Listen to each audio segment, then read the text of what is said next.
우리가 계절로 11월 마지막 주일입니다. 물론 우리가 사용하고 있는 칼렌더는 12월 한 달 더 남아 있지만 교회력으로 따진다면 교회의 달력이지요. 11월 마지막 주간이 사실은 한 해를 매듭짓는 절기입니다. 12월 첫째 주부터 저희는 대림절 또는 강림절 또는 대강절, 교회마다 교파마다 부르는 이름이 달라요. 영어로는 하나예요, 어드벤트. 그런데 이 대림절, 대강절을 지키기 시작하면서 사람의 몸을 입으시고 우리를 찾아오신 성탄절의 사건을 기리게 됩니다. 그래서 교회의 달력은 대림절과 함께 새로운 시작을 펼치게 되거든요. 그래서 11월 마지막 12월 첫째를 넘어가는 이때는 목사로서는, 또 교회를 섬기는 목회자로서는, 또 성직자로서는 신앙의 칼렌더를 한번 정리하고 새로운 칼렌더를 맞이하기 위한 준비를 다짐해야 되는 시간이 되기도 합니다. 여러분이 제게 말씀을 전할 수 있는 기회를 주시고 또 성령님께서 그렇게 하라고 시켜주셔서 몇 주간 여러분에게 말씀을 증거하고 있는데, 제가 오늘은 이렇게 교회력으로 한 해를 마감하고 새로운 해가 시작된다는 이 과도기에서 이 하늘빛 교회를 향한 주님의 마음을 저를 통해 전달해 주시기를 원하는 기도 중에 그런 깨달음을 얻었어요. 그래서 제가 오늘은 이런 교회가 되게 하소서, 이런 교인이 되게 하소서, 이런 신앙 공동체가 되게 하소서. 그래서 오늘 이사야 66장 10절 14절 말씀을 본문 삼아서 교회를 세워가는 여러분 한 분 한 분에게 오늘 주시는 생명의 만나를 얻게 되시기를 축복합니다. 오늘 말씀은 이렇게 시작하거든요. 예루살렘을 사랑하는 자들이여 다 그 성읍과 함께 기뻐하라. 다 그 성읍과 함께 즐거워하라. 그 성을 위하여 슬퍼하는 자들이여 다 그 성의 기쁨으로 말미암아 그 성과 함께 기뻐하라. 여기 성경 말씀 보게 되면 성읍과 함께, 성읍과 함께, 성읍과 함께라는 말은 3번 이상 반복이 되는데, 성읍과 함께 기뻐하고 즐거워해야 될 대상을 지적할 때 예루살렘 안에는 두 종류의 성도가 있었다고 지적하고 있습니다. 한 부류는 말 그대로 사랑하는 자들이고, 다른 한 부류는 예루살렘 성전을 위하여 슬퍼하는 자들입니다. 성경에서 예루살렘이라고 말하고 있지만 이사야서 성경에서 예루살렘 하게 되면 예루살렘은 예루살렘 성전을 가리킵니다. 이 성경에서는 예루살렘 성전을 성전이라 부르기도 하고 예루살렘이라 부르기도 하고 시온이라 부르기도 합니다. 오늘 본문에서는 그 예루살렘 성읍이라 부르고 있는데, 성읍이라 부르든 예루살렘이라 부르든 본문이 지칭하는 대상은 예루살렘 성전입니다. 그 예루살렘 성전 안에 성전을 사랑하는 자들도 있고 성전을 위하여 슬퍼하는 자들도 있다는 지적이 오늘 말씀의 들머리입니다. 오늘 본문의 배경을 잠깐 살펴보셔야 돼요. 이 본문은 지금 예수님 이 땅에 오시기 지금 한 400~500년 전 얘기입니다. 주전 539년쯤 되게 되면 6세기 후반부지요. 전 세계를 누가 장악하냐면 페르시아의 황제가 장악합니다. 페르시아 시대 이야기예요. 유다 백성이 포로로 끌려가 살다가 페르시아 황제가 온 세상을 이끌어 가게 되면서 뜻밖의 해방을 얻어가지고 고향으로 돌아옵니다. 고향으로 돌아온 유다 사람들이 제일 먼저 했던 일은 예루살렘을 재건축하는 일이었어요. 성전을 세우는 일이었습니다. 그런데 그 성전을 세워가는 일이 생각처럼 쉽지가 않았습니다. 물론 지역사회 반대가 있었어요. 또 유다 사람들 안에도 포로로 사로잡혀갔다가 돌아온 사람들과 그 땅에서 억압받으며 살던 사람들로 계층이 조금 나뉘어져 있었습니다. 그러니까 이 포로살이에 쓴 경험을 한 사람은 그 경험대로 자기 주장을 이야기하고, 나라가 망했을 때 그래도 나는 이 땅을 지켰다고 얘기하는 사람들, 그 고국을 떠나지 아니하고 지켰다고 말하는 사람들은 그 땅을 지켜가던 처량한 신세의 아픔을 이야기하고, 서로 다른 아픔 속에서 갈등과 계층 사이에 시끄러운 소리가 들리곤 하였습니다. 더 큰 어려움은 성전을 지어가지만 유다 백성을 위한 성전이기보다는 어찌어찌 하다 보니까 페르시아 왕궁을 위한 성전 역할도 해야 되었습니다. 그러다 보니까 마음과 뜻과 정성을 다해서 하나님만을 섬겨야지 그 신념 가지고 성전을 찾아오는 자들도 생겨났고, 살다 보니 힘들었거든요. 지내다 보니 타협해야 되잖아요.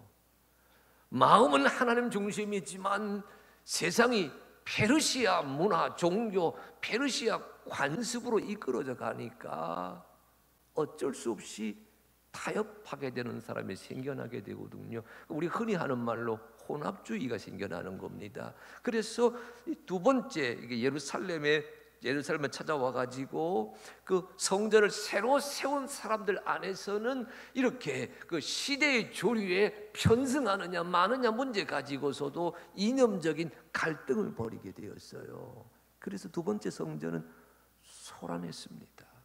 소란스러웠어요. 여러분, 성전이 소란한 것이 아니라 성전에 모여 있는 사람들끼리 소란스러웠어요. 건물이 소란스러운 것이 아니라 그 건물을 세운 사람들, 세우고자 하는 사람들, 건물을 이용하려고 하는 사람들 사이에서 서로 의견과 생각이 달라지게 되었다는 얘기거든요.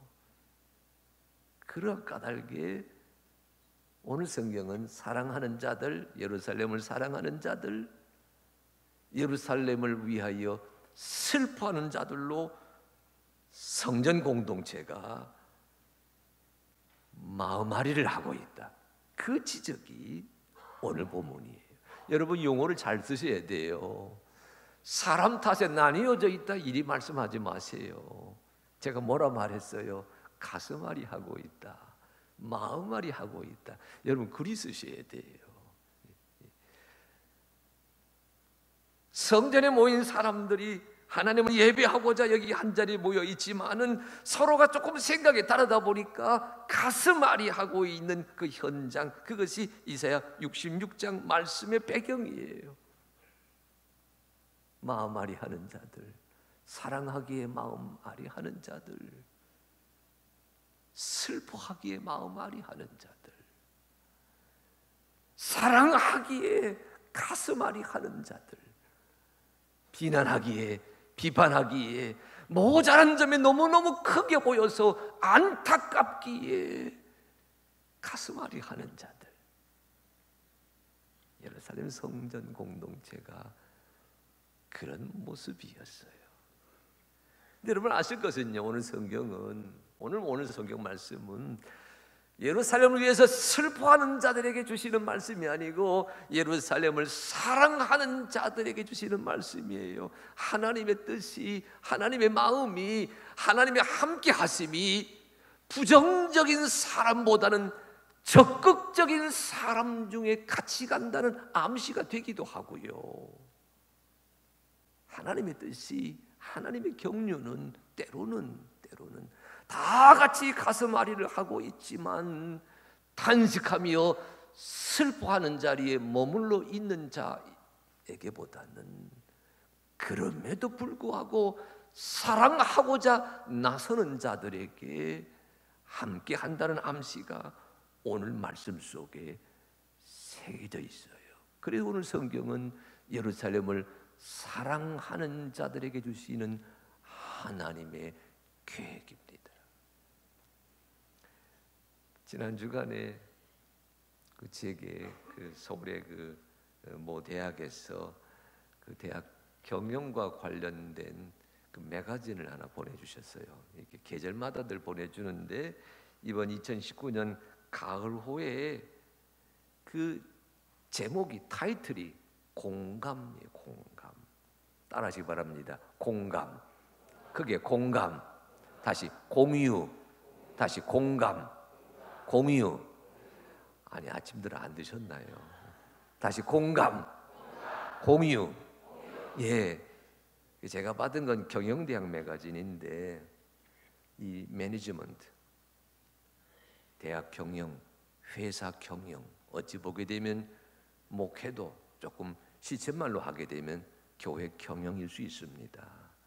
근데 이 경영의 지금 최첨단의 화두가 뭐냐? 공감이라는 거예요. 공감. 여러분 21세기는요 지금 우리가 사는 이 시대는 포스트 모던 사회라 그러는데 이 시대가 우리가 주고받는 많은 정보, 지식이 있잖아요. 그건 사유가 아니라 공유하는 겁니다. 여러분 스마트폰에 들어가셔서 위키피디아 보십시오. 모든 지식을 서로 공유하게 되어 있어요. 그래서 옛날처럼 사유하려고 하는 자는 시대에 뒤떨어지고 공유하려고 하는 자가 시대를 선도한다고 하는 그런 가르침을 주고 있더라고요. 그래서 제가 아주 뜻깊게 읽었습니다. 그런데 읽다 보니까 그 공감과 공유를 말하고 있는 그 한 챕터에 이런 글귀 하나가 소개되어 있는데 저를 사로잡았어요. 지식은 말하려고 하고 지혜는 들으려고 한다. 한번 따라 하십시다. 지식은 말하려 하고 지혜는 들으려 한다. 저는 아멘 했는데 여러분 아멘 안 하시네. 저보다 훨씬 수준이 높으셔가지고 이 정도는 감동 안 하신다는 거예요. 그런 분들은 회개하셔야 됩니다. 여러분 우리 예수님께서 하늘나라는 어린아이 같은 자가 들어간다 그랬잖아요. 왜 그런 줄 아세요? 어린아이들은 깍꿍만 해도 웃어요. 깍꿍이 뭐 별거라고. 근데 우리 어른들은 별것을 다 해도 웃지 않잖아요. 굳어져 있다는 얘기는 갈 때가 가까웠다는 얘기거든. 그래 우리 주님이 어린아이 같은 자가 하늘나라 주인공 된다 그러셨는데 예, 아멘, 아멘. 예. 지식은 말하려고 하고 지혜는 들으려고 한다. 이것을 이 공감과 공유, 이 경영의 화두로 제시하고 있는 것을 딱 제가 붙들게 되면서 야, 이건 성경 얘기다. 요한일서 4장 18절 사랑 안에 두려움이 없고 온전한 사랑이 두려움을 내쫓나니 두려움에는 형벌이 있느니라. 이 사랑 안에는 두려움이 없다. 이 사랑하는 자는 지식에 머물기보다는 지혜로운 자까지 나가야 되는 법이구나. 제가 오늘 말씀을 읽어가면서 그런 깨달음을 얻었거든요. 예루살렘 성전 공동체에 가슴앓이 하는 자가 두 부리라 그러지 않았어요. 어찌 보게 되면 아는 것으로 머무는 자들, 하나님은 그들에게 계시하시기보다는 들으려고 하는 자들, 귀를 기울이려고 하는 자들, 내 생각, 내 주장, 내 아이디어를 앞세우는 자이기보다는 너의 생각, 너의 경험, 너의 아픔을 들으려고 하는 자, 이 지혜로운 자에게 주시는 말씀이 오늘 성경 본문이거든요. 여러분 힘들고 어려운 시대에 세상도 어려운데 교회마저 어려우니까 얼마나 답답하시겠어요. 그러나 여러분 슬퍼하는 자 거기에 머물러 계시지 마시고 사랑하는 자가 되어서 사랑하는 자가 되어서 알고 또 안다는 지식의 소유자로 머물지 마시고 들으려고 하고 또 듣기에 저와 내가 공감하고 어른과 아이가 공감하고 목회자와 평신도가 공감하는 하나님의 공동체를 세워간다고 하는 그 역사가 우리 하늘빛 교회 안에 넘치게 하여 주시옵소서. 사랑 안에 두려움 없다 그랬습니다. 남편을 사랑하기에 아내는 두렵지 아니합니다. 아내를 사랑하기에 남편은 두렵지 않습니다. 자식을 사랑하기에 부모는 두렵지 않습니다. 부모를 사랑하기에 자식은 두려워하지 않습니다. 오 주여, 하늘빛 교회가 사랑의 공동체가 되게 하시옵소서. 오늘 이 성경 말씀에서는요, 사랑의 공동체, 사랑하고자 하는 자에게 주시는 놀라운 약속이 여기 10절 말씀입니다. 10절 다시 한번 같이 읽어보실까요? 자, 시작.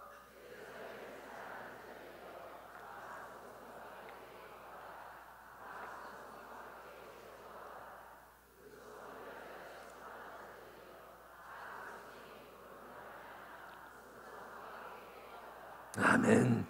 여러분, 사랑하는 자들에게 뭐라 말씀하고 있어요?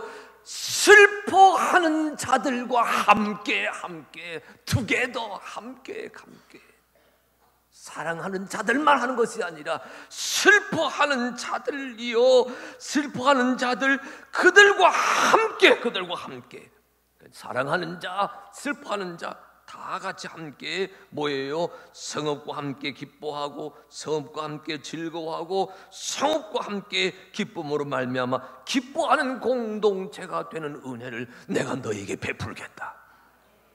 사랑하는 자가 얻을 수 있는 엄청난 하나님의 축복이 10절 말씀 속에 새겨져 있습니다. 여러분, 이 말씀을 어떻게 읽으셔야 되냐면요, 여기 우리 성경 본문에 기뻐하다 여러 번 나오거든요. 이렇게 되어 있어요. 함께 기뻐하다, 함께 즐거워하다, 그 다음 기쁨으로 말미암아 그 성과 함께 기뻐하다. 나름대로 원어의 의미를 좀 되살려 보려고 이렇게 말 표현을 조금 늘어놓았습니다. 원어의 의미는 이런 뜻이에요. 맨 처음에는 마음으로 기뻐하는 겁니다. 마음으로. 두 번째는요, 목소리 높여서 기뻐하는 겁니다.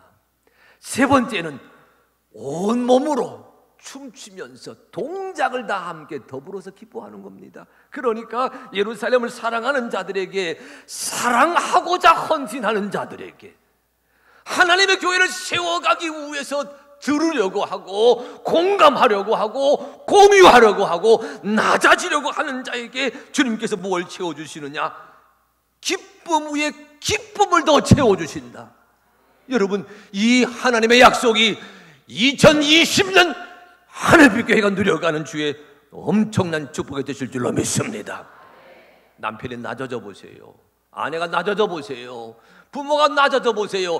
낮아지는 것만큼 우리 하나님께서 기쁨으로 채워주실 줄로 믿습니다. 말씀을 준비하다가 이 기쁨을 채워주시는 이 말씀에 제가 한동안 가슴이 먹먹해가지고 악동 뮤지션을 제가 찾아보았어요. 이건 뜬금없이 악동 뮤지션, 여러분 악뮤 아시죠? 이거 모르면 대한민국 사람 아닌데, 악동 뮤지션, 선교사의 자녀인데 얼마나 건강하게 컸는지. 대중음악계에 들어가서도 우리 아버지 어머니가 선교사라고 하는 것을 자랑하는 그 자녀기, 시연이, 얘네들 보니까 이 아빠 마음에서 너무 좋더라고요. 근데 그 친구들이, 왜냐하면 제가 오늘 왜 이 악동 뮤지션을 들여다보았냐면요, 여기 보세요. 마음으로 즐거워한다, 소리 높여 즐거워한다, 동작 춤추며 즐거워한다. 이게 크레센도잖아요. 크레센도. 여러분, 하늘빛 교회가 크레센도의 감격을 회복할 줄로 믿습니다. 가정마다, 속회마다, 선교회마다 크레센도, 따라하십시오. 점점 세게, 점점 크게, 점점 넓게. 아멘. 가정마다, 직장마다, 하늘빛교회 구석구석마다 크레센도의 은총이 넘치게 하여 주시옵소서. 그 크레센도가 이 악동 뮤지션이 부른 노래더라 말이에요. 그 제가 이제 들어보았어. 저는 못 따라가겠더라고. 모두가 날 알아보도록 어워 우워 우워, 날 알아듣도록 어워 우워 우워. 야, 그런데 이 크레센도라고 하는 것에 제가 공감해서 읽긴 읽었는데요, 아이, 조금 성경적이지 못했어요. 뭐냐면 날 알아듣도록 점점 소리 지르라는 얘기거든요. 또 모두가 날 알아보고 알아듣고 알게 되도록 점점 목청 높이란 얘기거든요. 그래 크레센도인데, 예, 여러분, 그런데 목청만 높이면 뭐가 돼요? 은혜는 디크레센도가 됩니다. 잘 새기셔야 돼요, 여러분. 목청 높이면 날 알아듣도록, 내 말귀 좀 알아들으라고. 이 찬혁이 악동 뮤지션처럼 크레센도 우어우어 하다 보게 되면 여러분, 은혜는 디크레센도가 돼요. 누가 기쁨을 얻을 수 있습니까? 누가 기쁨 위에 기쁨을, 기쁨 위에 또 기쁨을 채워주시는 하나님의 은혜를 누릴 수가 있습니까? 이 크레센도의 은혜를 이루어가는 여러분 한 분 한 분 되기를 바라면서 제가 시편 126편 5절 말씀을 떠올리게 되었어요. 여러분 잘 아는 성경 구절입니다. 눈물을 흘리며 씨를 뿌리는 자는 기쁨으로 거두리로다. 지금은 여러분은 우셔야 될 때입니다. 또 다른 의미에서 울며 씨를 뿌리러 나가는 자는 반드시 기쁨으로 그 곡식단을 가지고 돌아오리로다. 슬퍼하라는 얘기가 아닙니다. 사랑의 눈물, 공감의 눈물, 공유의 눈물. 어르신들의 소리를 들어보기 위해 젊은 사람은 낮아지는 거고요. 여러분, 새신자의 목소리 듣기 위해서 먼저 믿은 자들은 낮아지는 거고요. 여러분, 이 교회에서 소외되어 있던 자들의 아픔을 듣기 위해 그렇지 않은 자들이 낮아지는 거고요. 울며 씨를 뿌린다는 말씀 안에서 여러분, 누가 기쁨으로 곡식단을 거둘 수가 있어요? 하나님이 기쁨을 우리에게 채워주시지만 우리 한 사람 한 사람은 눈물을 흘리며 씨를 뿌리러 나가는 자의 그 믿음의 그 얼개를 주여 잊지 않게 하여 주시옵소서. 하늘빛교회를 제가 위하여 기도하면서 갑자기 여러분이 제게 숙제를 주셨거든요. 저는 정말 멋있는 3대 목사님이 이 교회에 세워지기를 기도하고 있어요. 과도기를 내게 맡겨주셨잖아. 모르겠어요, 여러분. 속사정 잘 모르지만 어쨌든 제가 여러분 지금 이 자리에 서게 되면서 너무너무 속상하고 안타까우고 많이 있지만, 그러나 가장 간절한 것은 이 하늘빛 교회가 정말 기쁨의 공동체로 거듭나는 역사를 이루어가기 위해서 사랑하는 자들, 공감하는 자들, 공유하는 자들로 충만케 하여 주시옵소서.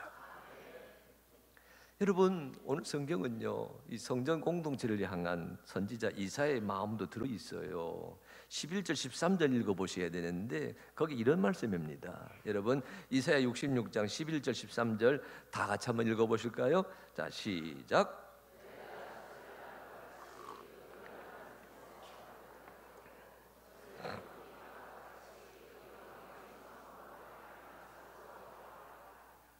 요 12절, 자 시작. 여호와께서 이와 같이 말씀하시되 보라, 내가 그에게 평강을 강같이 그에게 문나라의 영광을 넘치는 시내같이 두리니 너희가 그 성읍에 젖을 빨 것이며 너희가 옆에 안기며 그 무릎에서 놀 것이라. 어머니가 자식을 위로함 같이 내가 너희를 위로할 것인즉 너희가 예루살렘에서 위로를 받으리니. 아멘. 예루살렘을 사랑하는 자들에게, 또 예루살렘에서 엄청난 기쁨을 누리는 자들에게 주님이 주시는 말씀 가만히 들어보니까 우리가 사랑하고 우리가 낮아지고 우리가 기뻐하고 우리가 이 엄청난 감격을 회복한다, 그 말씀과 함께요, 이 성경은 뭘 다짐하고 계시냐면 성전의 모습이 달라진다는 거예요. 성전의 이미지가 달라진다는 거예요. 교회의 이미지가 달라진다는 거예요. 어떻게 달라지느냐? 오늘 읽으신 66장 11절 13절 말씀은 여러분 성전을 어머니라 부르고 있어요. 어머니 시온, 어머니 성전, 어머니 예루살렘, 어머니 교회, 어머니라 부르고 있어요. 기회 되면 나중에 다시 살펴보겠습니다만 이 처음부터 예루살렘이 어머니라 불린 것 아닙니다. 이 본문 앞에만 보게 되면 이사야 1장부터 50장 성경까지 보게 되면 그 시온 예루살렘 성전이 당했던 숱한 어려움이 다 나오고 있어요. 그때는 어머니라 불리지 않았는데 오늘 66장 여기 와서 사랑하는 자들이 있기에, 기뻐하는 자들을 있기에 하나님이 드디어 시온을 어머니 시온으로 만들어 가신다라는 얘기가 오늘 본문 안에 나와요. 엄청난 어머니 역사가 이사야 66장 7절부터 나타납니다. 자식을 낳지 못했던 시온인데 66장 성경은 자식을 순산하는 어머니로 성전을 그려갑니다. 그전에는 하나님의 뜻을 세우지 못해서 책망받던 처녀 예루살렘이었는데 오늘 본문에서는 보세요. 너희가 그 품에서 위로를 받을 것이며 너희가 어머니의 젖을 빠는 것처럼 예루살렘에서 위로를 받을 것이며 너희가 그 옆에 안기며 그 무릎에서 뛰놀게 되리라. 너희가 예루살렘에서 위로를 얻게 되리라. 여러분, 이 예루살렘 성전 교회의 이미지를 어머니로 이렇게 펼치고 있어요.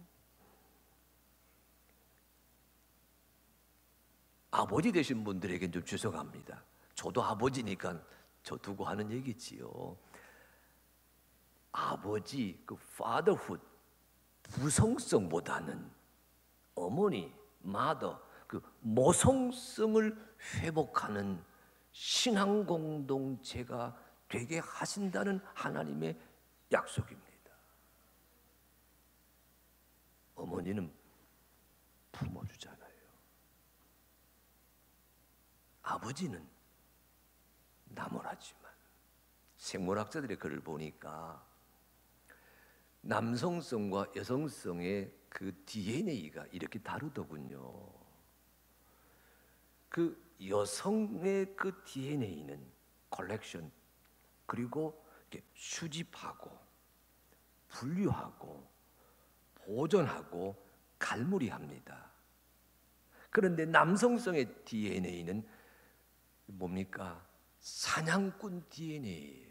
나가서 짐승을 잡아야 됩니다. 짐승을 잡기 위해 여기저기 쏘다니고 뛰어다녀야 돼요.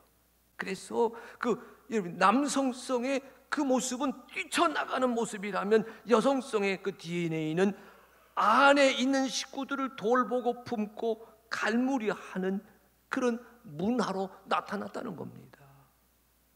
교회를 향해서 주님께서 뭘 기대하세요? 물론 교회에 아버지의 상이 있어야 됩니다. 그런데 특별히 이렇게 해보세요, 여러분. 마음앓이 때문에 둘로 나뉘어져 있는 교회를 향해서 주님 주시는 말씀입니다. 너희는 어머니 시온, 어머니 시온의 모습을 회복하는 하나님의 공동체가 하나님의 백성이 되어야 될 것이다. 여러분, 하나님의 교회가 이 지역의 어머니가 되기를 소망합니다. 먼저는요, 먼저 믿은 자, 나중 믿은 자, 여기 모인 자들을 품어주는 어머니가 되기를 소망합니다. 여러분, 우리 목회자의 마음속에, 우리 교회 직분자들 마음속에, 우리 교회 원로 장로님, 현직 장로님 마음속에 어머니의 심상이 회복되어서 품어가게 하여 주시옵소서. 품어줄 적에 여러분, 하나님은 여러분에게 엄청난 약속을 베풀어 주십니다. 무슨 일이 벌어진다고요? 그게 여러분 여기 11절로 14절에 나오는 말씀인데 몇 구절 같이 읽어봅니다. 자, 여러분 먼저 11절 같이 다시 한번 읽어봅니다. 11절, 자, 시작.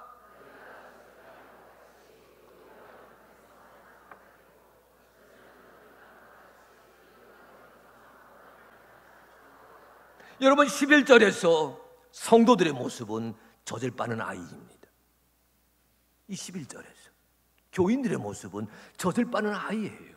그런데 여러분, 그 다음 구절 볼까요? 12절 후반절. 자, 어디서 읽냐면요, 너희가 그 성읍에, 거기서부터 읽습니다. 자, 시작.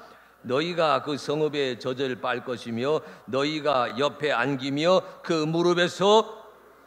여러분, 12절 후반절에서 성도들의 모습은요, 보십시오. 처음에는 어머니 젖을 빠는 유아였지만 그 다음 단계 뭐예요? 옆에 안기고 무릎에서 뛰노는 어린아이로 성장해 있습니다.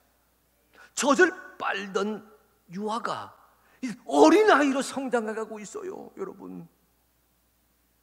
그 다음에는 어떤 모습으로 이루어지고 있느냐? 여러분, 13절 전반절 같이 읽어보면 13절. 자, 시작. 너희가 어머니가 자식을 위로함 같이 내가 너희를, 따라 주십시오. 어머니가 자식을 위로함 같이.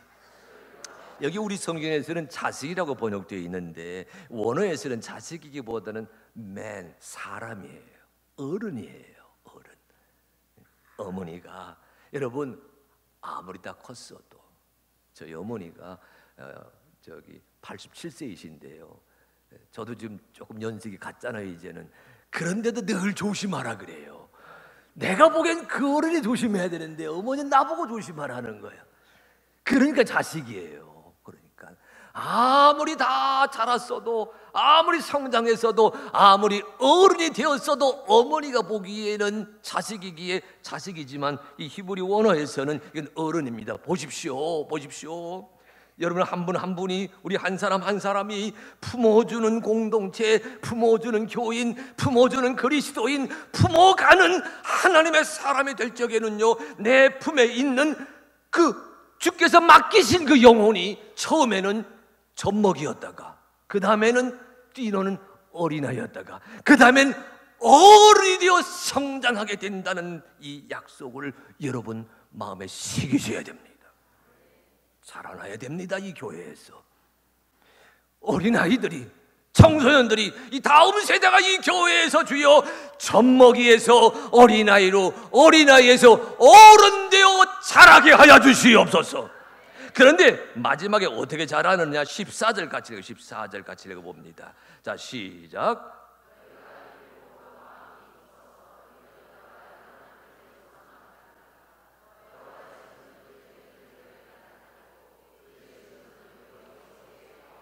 따라하십시오. 여호와의 손은 그의 종들에게 나타나겠고, 다시 한번, 하나님의 손은 그의 종들에게 나타나겠고. 여러분, 인간적으로, 인격적으로 어른 되는 것 끝나지 아니하고요. 보십시오. 여기 14절, 우리 하나님이 너희를 무성한 연한 풀처럼 무성하게 만든다, 번성한다는 얘기지요. 그 다음 9절, 여호와의 손이 너희를 하나님의 종이 되게 하겠다 그래요. 젖먹이가 어린아이가 되고, 어린아이가 어른이 되고, 사람이 되고, 그 사람이 하나님의 종이 되고, 예수님의 제자가 되고, 성령의 도구가 되어서 원수막이 무너뜨리고 세상 중에 하나님의 역사 드러내는 주의 도구가 되게 하시겠다. 여러분, 우리가 품어주는 어머니가 될 적에, 먼저 믿은 자들이 나중 믿은 자들에게 품이 될 적에, 교회가 지역사회를 향해서 지역사회를 안아가는 품이 될 적에, 여러분 믿으시고 다짐하시고 기대하십시오. 여러분 품에서 젖먹이가 자라서 어린아이가 되고, 어린아이가 자라서 어른이 되고, 그 어른이 자라서 예수님의 제자가 되어 하나님의 나라 세워가는 역군이 될 줄로 믿습니다. 오주여 하늘빛 교회가 이 은혜를, 이 사명을 이루어가게 하여 주시옵소서. 계절이 끝나고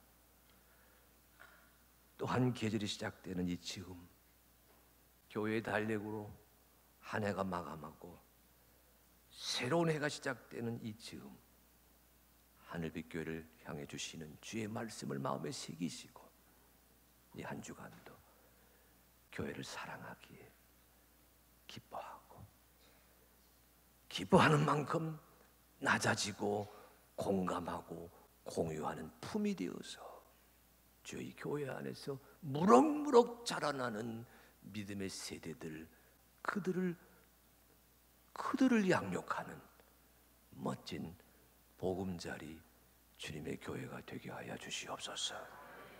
그 은혜가 우리 가운데 넘치게 되기를 간절히 축복합니다.